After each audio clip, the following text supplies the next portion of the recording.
One of the biggest topics around gacha games is always if the game is pay to win or free to play friendly. We already talked about if the game was free to play friendly, but recently a lot of people have been talking about sort of Convallaria and if the game is pay to win or not. In fact, there's been a lot of people talking negatively about the game, even though they don't understand how it works, which is completely fine because a lot of people interested in this game specifically are interested because they love the old school Final Fantasy stack and similar games. So when they see this, they are like, oh, finally a new game, and then they see that there is a gacha. So I want to go over if this game is pay to win or not today. A short video just so we can go over that. So before we start, as usual, leave a like, subscribe, comment to the channel. There is less than a week left for the game to go out, and tomorrow there is an official live stream. We might be reacting to it on a stream. We'll see what we do.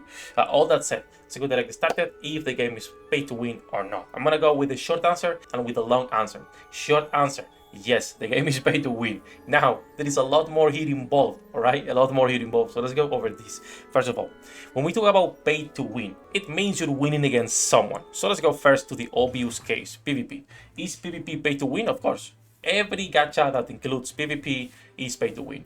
Does this matter? Not really. If you're a tryhard, you should not be playing gacha games. I'm gonna be 100% honest. There is gonna be free-to-play players that will enjoy PvP and will try to get good ranks. There's gonna be whales fighting against other whales. There's gonna be casual whales like myself. I don't enjoy PvP, so I don't care a lot, right? I'm just gonna be trying to get my resources from here all the way up to 260, since it is the what I'm most interested in. The rest I don't care. And then that's it for me. I'm gonna be trying to, of course, get a little bit of a higher rank in here so I can get at least 200 gems, which you should be able even as a casual. So like I was saying, if you want to compete, if you want to be always on top when there is a specific PvP tournaments, which they have a specific frames and things like that, and you want to get those, yes, the game is pay to win. The difference between a character with only 1 star, right, and a character with 5 stars is big. Not only that, but whales will also get more materials on their skills, meaning they will be able to have more stats. Because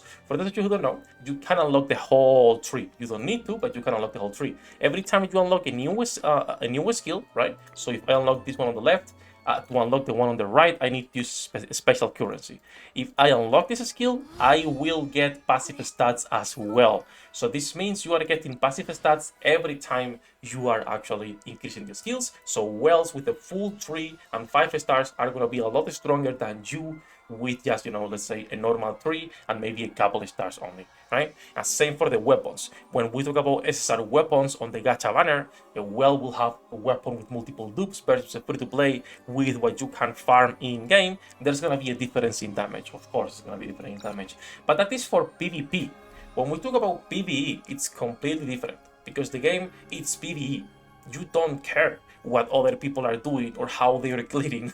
There is plenty of cases where Chinese people have been clearing with the lowest rank characters. There is a niche that only a couple people follow, which is basically, I would rather die than pull. That is what it's called. And this trend, basically, it's people who do not pull ever at all, and they have cleared all content. And we have a good example thanks to the official Discord. There is a member called Sky.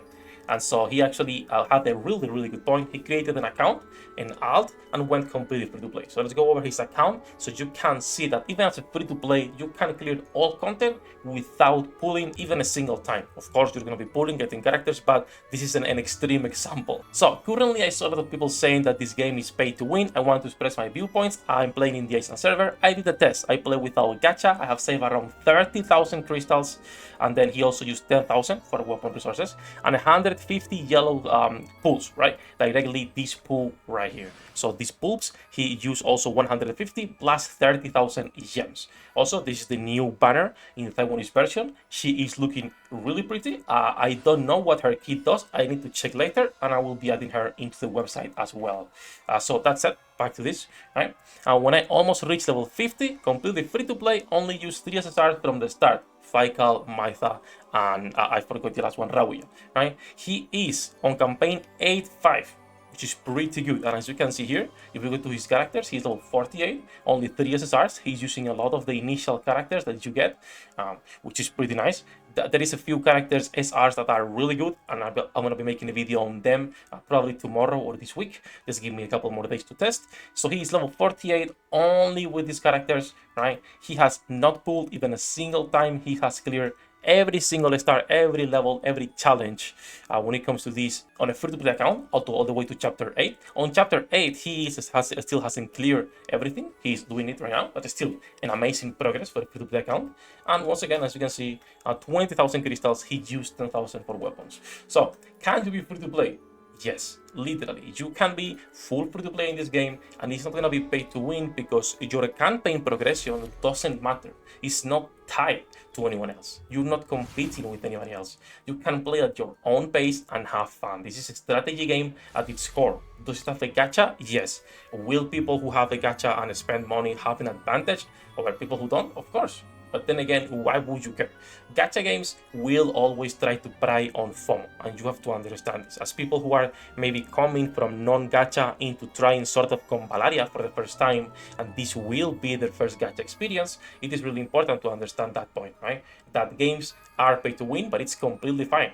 Because who cares? Nika is pay to win, and I've been playing since day one. I'm a casual well, and I still cleared absolutely everything without a single problem, right? I don't care about PvP because I don't touch that. I don't care about the competitive aspect because I don't care. I like collecting characters, account progression, and overall just crafting different team compositions and team building. So that's what I enjoy personally, and that's why I don't care too much about the game being pay to win or not. So is the game pay to win? Of course. There's a reason why there is a gacha and there is a shop where you can buy a lot of things, including a selector for a character, right? And you could theoretically buy the strongest DPS in the game, Beryl, right now on release Beryl, and be set, right?